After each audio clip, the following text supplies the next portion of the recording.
طبعا أنا أسألكم سؤال وللجميع. أنا ضيفكم اليوم صح؟ إيه، أنا ضيوف. وضيف أخواني في التلفزيون في جميع أنحاء نريد العالم. هذه الليلة أن ننور الحياة بالتوبة والرجوع إلى الله عز وجل بإذن الله. تحبوني؟ نحبك.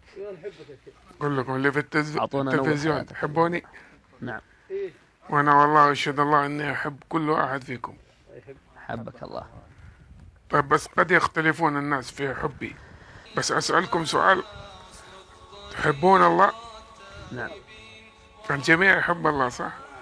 ما في اختلاف. أسألكم بالله اللي يحب الله أمامي الآن ويسمع كلامي إنه يرفع يده محبة في الله. حتى اللي تابع. حتى اللي يتابع واللي موجودين معايا واللي وراء الشاشات. أسألكم بالله ترفع يدك محبة لله. يا الله. طب رفعتوا كلكم ها؟ جزاكم الله خير. الله نظر إليكم الآن ورأى محبته في قلوبكم قبل أيديكم ما ترفع. طب سمعتم شيء؟ هل لاحظتم شيء يا شيخ؟ كاميرا عليها؟ كلكم رفعتوا صح؟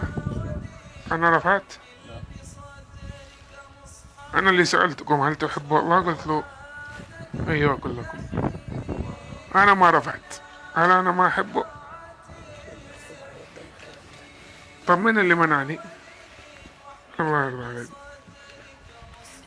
من اللي منعني أسألكم بالله؟ لا إله إلا الله. منعني اللي سمح لك. تدروا ليش؟ إني كنت أرفعه معصيته وسترني سنة وسنتين و20 سنة. أي معصية، أي معصية، أغاني، أفلام، مسلسلات، أي شيء. سباق أول واحد، سريع إلى معصية الله، بطيء إلى طاعة الله. والآن أنت ما زلت تعصي الله وسمح لك أنك ترفعها محبة له، لكن أنا فصلها عني من 21 سنة. تنتظر حتى يمنعك؟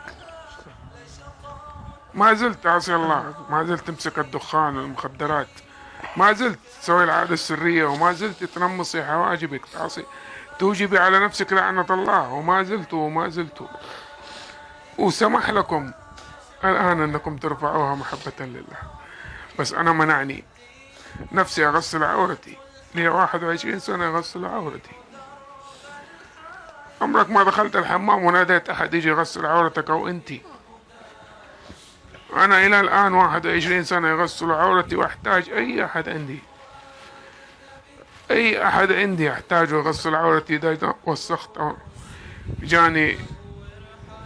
أنا الآن جيت هنا بدون أمي وبدون زوجتي، ولو مشيت بطني اللي معايا هيمشوني وهينظفوني، ولا حضطر أنتظر إلى أن أرجع جدة أو بيتي في المدينة وينظفوني.